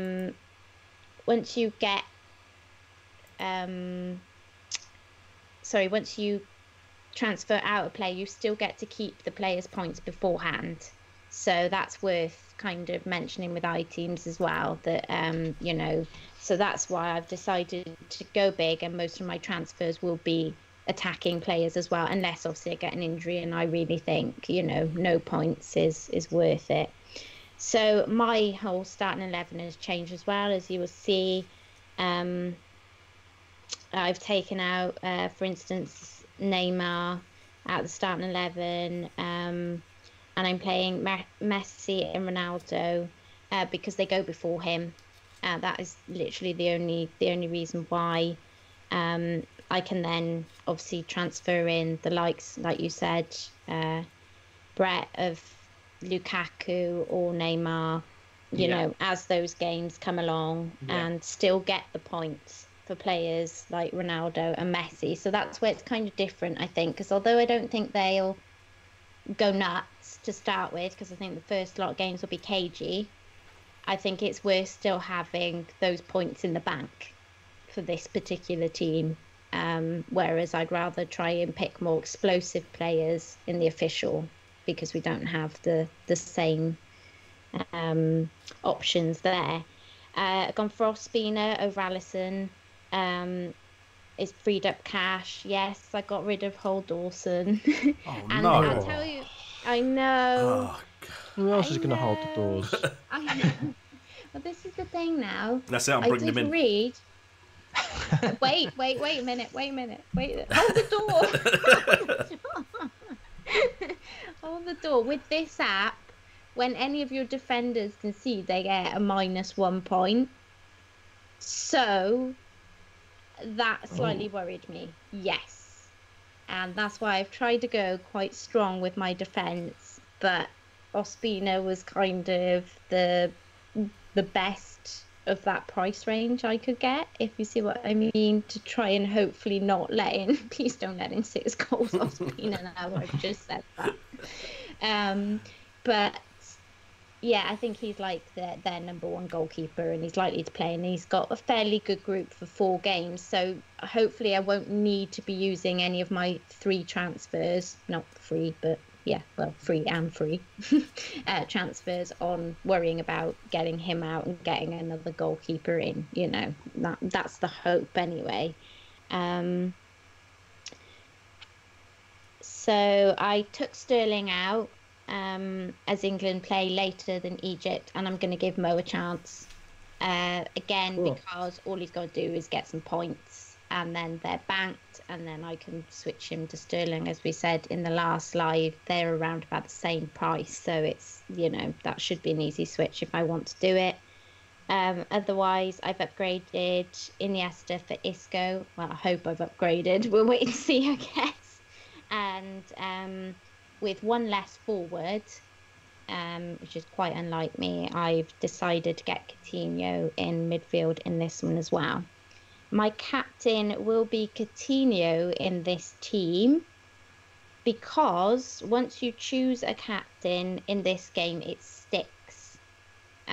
So you can't change it around like you can in the official app.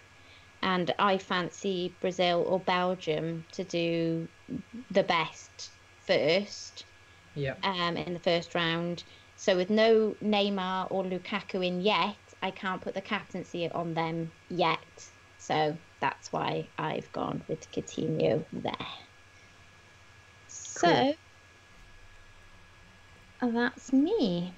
I've Is got a that... story about Ospina, actually. Ooh, Story go on, time then. with J&O. Do know there was a bit of Is controversy it anything around like him. the drugs and guns last No, time? Because it's not that bad. I don't want but to hear. I don't want to hear. It's bad. It's bad. basically, due to him, is probably the reason Peru are in the World Cup and not Chile. So basically, Peru and Colombia would both go through to the World Cup, or Peru would go off to the playoffs against New Zealand, and Colombia would go to the World Cup if it was a draw. Colombia were winning 1-0, which at the time meant Chile were going through to the playoff, and then there was an indirect free kick. Shot was taken on goal. If Ospina hadn't moved for it and let it go in, it would have been disallowed, but instead he got a hand to it, it went in, and both teams on the pitch are now ended up in the World Cup.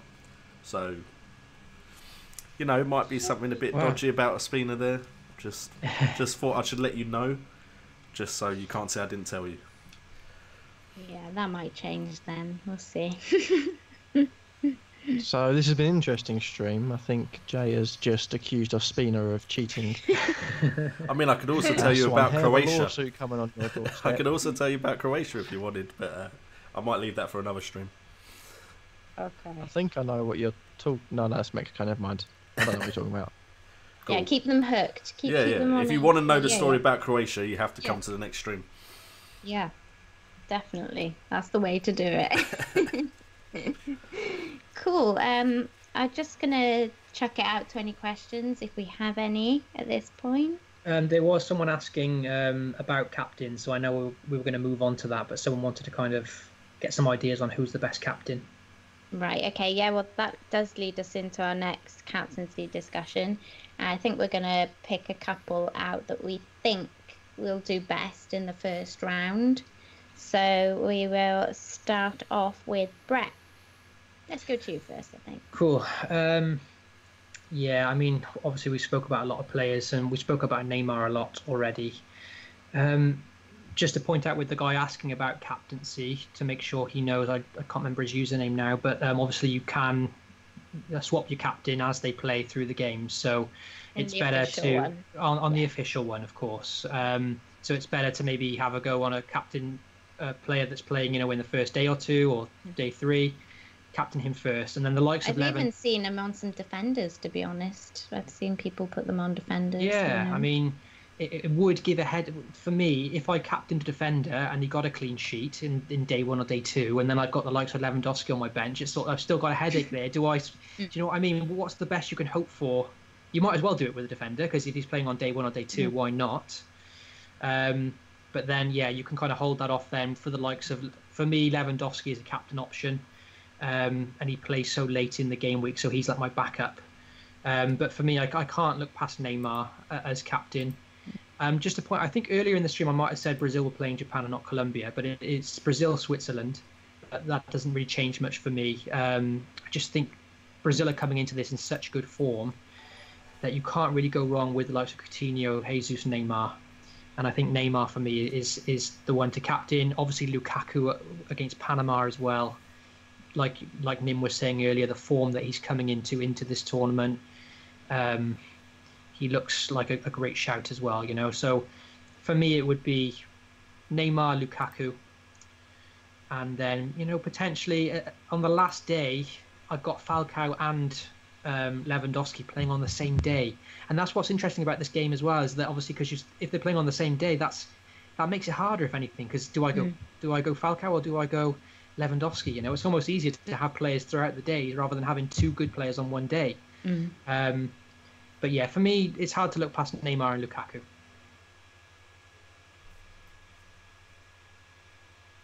Cool. Yeah, that's me done. Cool. Well, you won't be surprised to hear that they are the exact 2 names that I have down as well. I think you could take more of a punt, obviously, like I said, because of this captaincy being moved around in the official game. So if you were like to put it on a defender, definitely put it on a really good attacking defender. Like for me, I'd be considering somebody like Marcelo or Mounier to start with. Yeah. I haven't right now, obviously. You've seen my team. I haven't right now, and to be honest, I'm thinking about it and thinking, why haven't I considered doing that? You know, starting with a defender as captain, because if they got a clean sheet and then played two and then scored or assisted, that could be, you know, that could be massive points. Absolutely. Yeah. So, but like you said, it does also give you that kind of headache. And so, in a way, you start to think, well, I'd actually rather be choosing, you know, between attacking captaincies rather than defending ones, and just be very happy that defender got you lots of points in the bank, sort of thing. I think if you captained a defender, you'd want more than just a clean sheet, wouldn't you? Because if you had because if you had Kimmich and you got an assist and a clean sheet, you could think, fair enough, maybe a striker's gonna have to get 2 goals there. Yeah. But if he just keeps the bog standard clean sheet and you've got the likes of Lewandowski or Lukaku on the bench to come, you know, to swap captain to, you're never not going to go for that, are you? And I don't believe there are bonus points in this game either. I'm not sure on that, but I've not seen anything anywhere. So, you know, with that in mind, your defender's not going to get like another 3 bonus points for doing really well or anything like that, like Alonso did, say, in the FPL when he scored a couple of goals. So, but yeah, I think captaincy picks. There's just so many to choose from. That's the problem. Like so many, and so many that have good fixtures.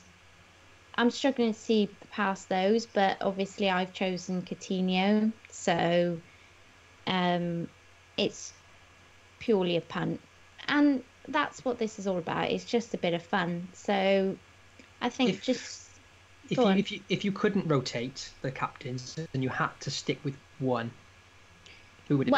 Well, for the iTeams app, I can't rotate, so I've chosen. So Coutinho is your choice.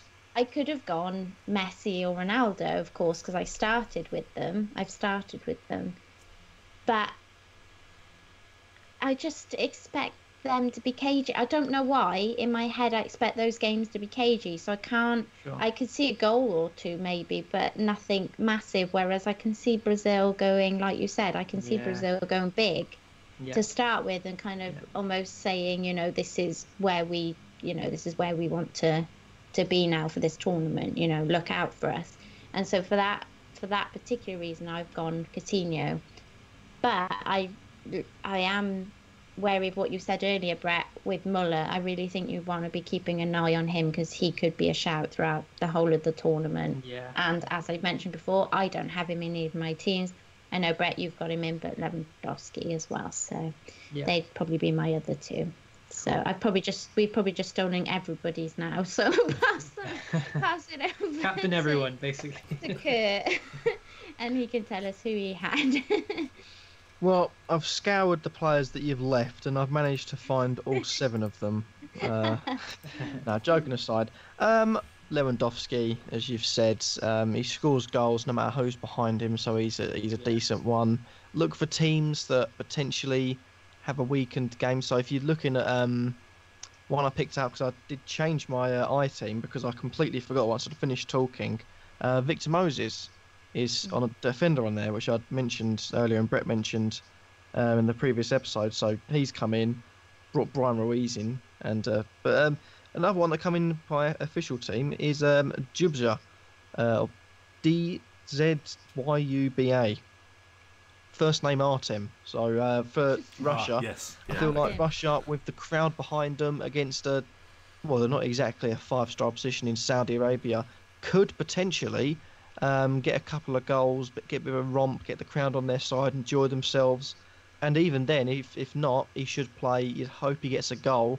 And he, for a weird pun, if he gets 2 or 3 goals in that game, you're settled for captaincy. You don't need to change again. And I think if you can change it afterwards, which you can, you've got someone like Ronaldo or Jesus in your team, there's no harm in trying it. They've only got one game before you can change it, so I think why not give it a go? Apart from that, you've said basically everyone else I had on my list, so I don't really want to waffle on for much longer. And Jay, what about you? Okay, first of all, apologies if I repeat anyone's pick, because I was checking something and I've been chomping at the bit for you to come to me. Concentration face again. Well, no, I was checking our live count, our live subscriber count, and we've hit 100 subscribers during this stream. So Hey! I've literally been sitting Thank you, here. guys. I've been sitting here going, Nim, pass it to me, pass it to me. And you went to everyone else first, and I was like, oh, no, I can't say it yet. So thank you guys so much for that. Thank you. Thanks, it's guys. really appreciated. As far as Definitely. my picks, of course Lukaku and Lewandowski are there, but I imagined if I didn't speak first, they'd be said. So I did look at two players who I thought could have good tournaments, not necessarily to pick for the first fixture. Mainly the first one I'm going to speak about is Iago Aspas. Not nailed on by any means, but if Spain are playing 4-3-3 and they are going to play a striker and not a false nine, Iago Aspas has played. He's kind of the opposite of Costa, a bit more nimble, a bit faster. He's scored 2 goals and got 3 assists in the friendlies he's played in this calendar year. So as an outside bet, especially in the official game where you can of course change it, if you hear any news that he could be starting, then he could be a look. And then you've got Kylian Mbappe. Of course, there was all the worries about the injury before I did the research on him, but for me, he looks potentially the best attacking option in that French team off of the friendly fixtures that he's played in. 3 goals, 2 assists, 19. This could be the tournament where he kind of announces himself to the world. You always get a couple of players that in a World Cup break out as real stars. I know a lot of people that watch the French league know about him, but outside of that, this could be where everyone realises the kind of quality of player he is. And so those are the two that I kind of picked, hoping no one else would talk about them. Well, I'm pretty sure none of us covered those two, to be fair, so well done. Whilst you were concentrating there. I had a question here from Jeff Holt on Twitter, and he said, is it better for a really strong 11 or for a more even 15 to take advantage of the second chance rule? So what do we think on that? See, the only reason I haven't It's a started tough talking one. is because, yeah, it's a tough one. It's a tough one. You have to be so sure about your first 11 if you're going to go for that strategy. So if you are, then yes, I'd say go for it. But I don't think you're ever that sure, especially in the first round of fixtures, about 11 players. So for me, you need that balance, because then you can make up for a player maybe not starting or a player not playing as advanced as you thought he might. All that kind of stuff that until they start competitive games we're not 100% sure on. So for me right now, it's have a good squad, and then potentially when we get to the later rounds and we know more about the teams, that's when you could maybe focus more on your first 11. Yeah, I agree. I think to answer Jeff's question, I don't think, because there's so many transfers available and wildcards and stuff, we haven't got to build the perfect squad like we have in FPL, where we need those bench options that are going to play a lot. But we've got to find those budget options that have a chance of playing, So it's trying to find those little gems that, it's like it's a coin flip. You play maybe a Russian defender on day one or a Swedish defender. They're only going to cost you 4.5. Chances are they won't keep you a clean sheet, but give them a chance, and then you've got the strong 11, to bring in if you need to. So yeah, you want to. Just said that, and I just remembered I completely missed out that Uzuo fella, my goalkeeper. I've seen a lot about him on Twitter. Actually, I think he's like the only or one of the only 4 male cheap goalkeepers that are actually played on, nailed on. Sorry. Well, he's straight on my side then.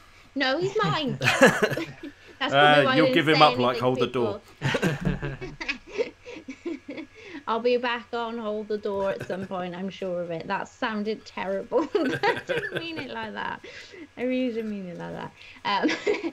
But yeah, so another kind of budget option. but that's why I'm kind of playing.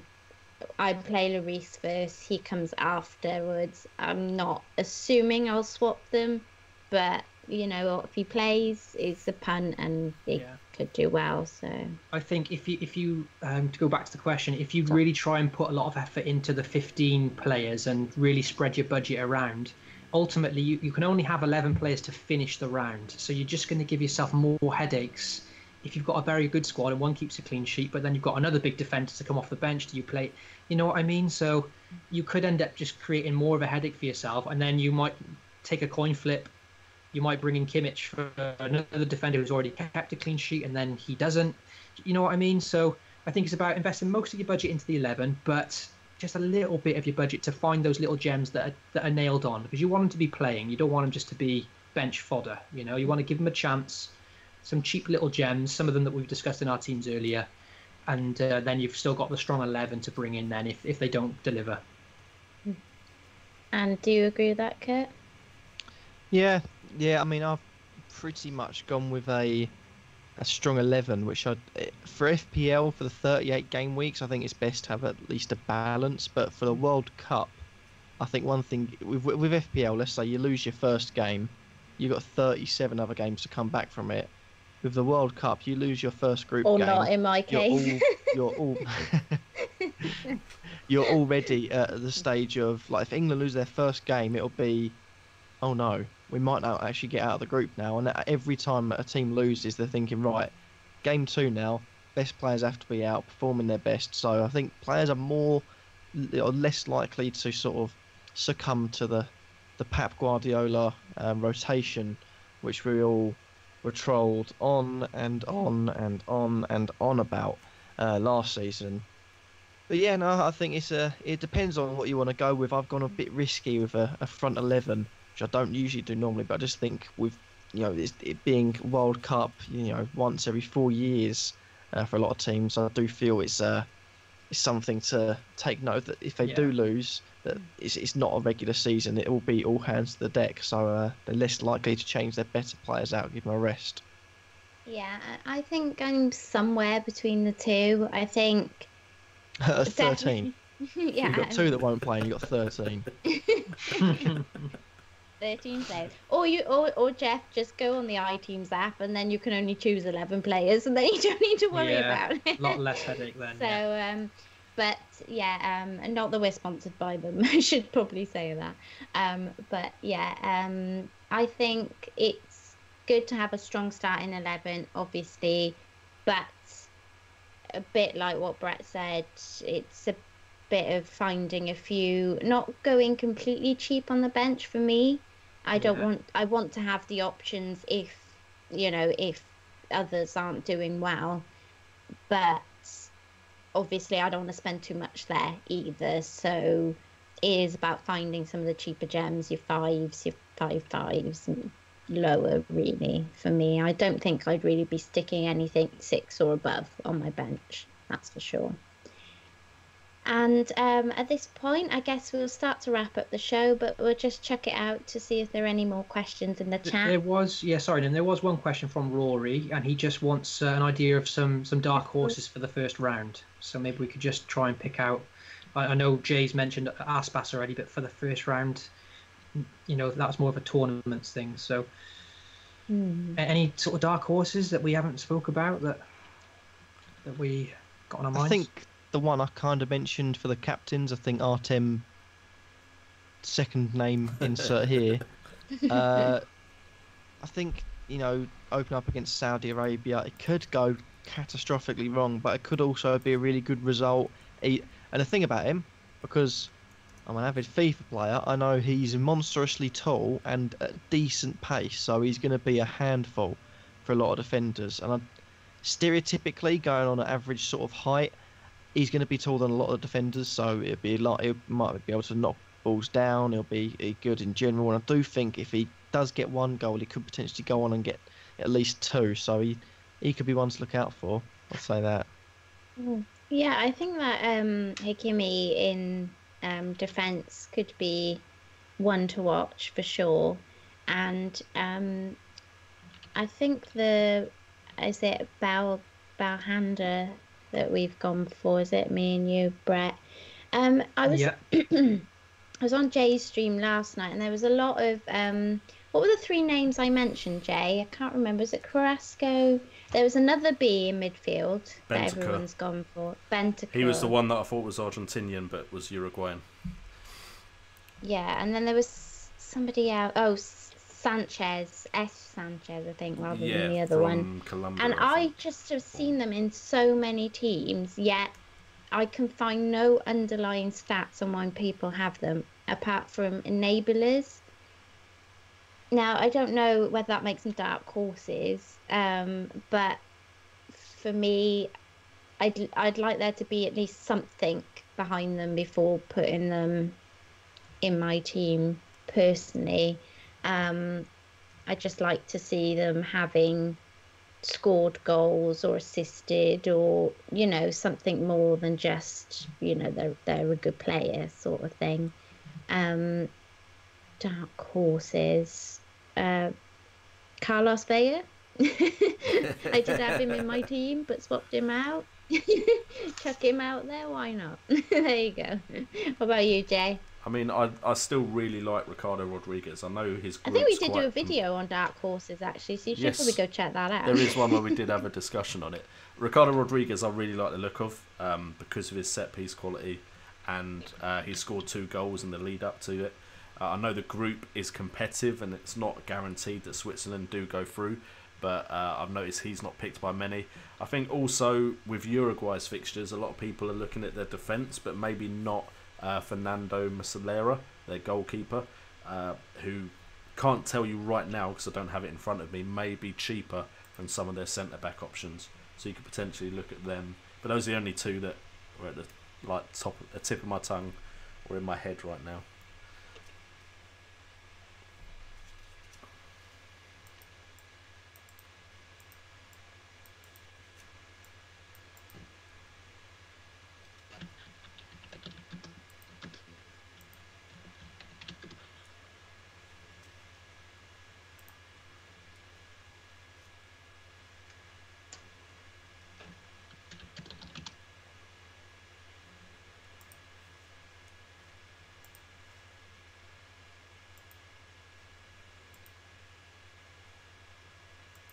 Yeah, I think we lost you for a minute there.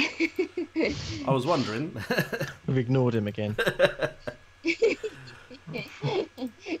But yeah, cool. I think that's probably a good note to. I think your computer said that's enough now, Jay. It's been 2 hours. Come on. I've been good all this time. I'm not, I'm giving up now. So on that note, I think we'll wrap it up. From myself, I just want to say thank you again to everybody who tuned in. 100 subs is brilliant. If you haven't subbed yet, please do that. And I'll pass it over to Jay as long as he thinks he's going to be able to stick in it to say goodbye. Well, I think so, because wrap it up. I couldn't see anything that suggested the viewers couldn't see me. But Brilliant. Anyway, thank you guys, of course, so much for tuning into this episode.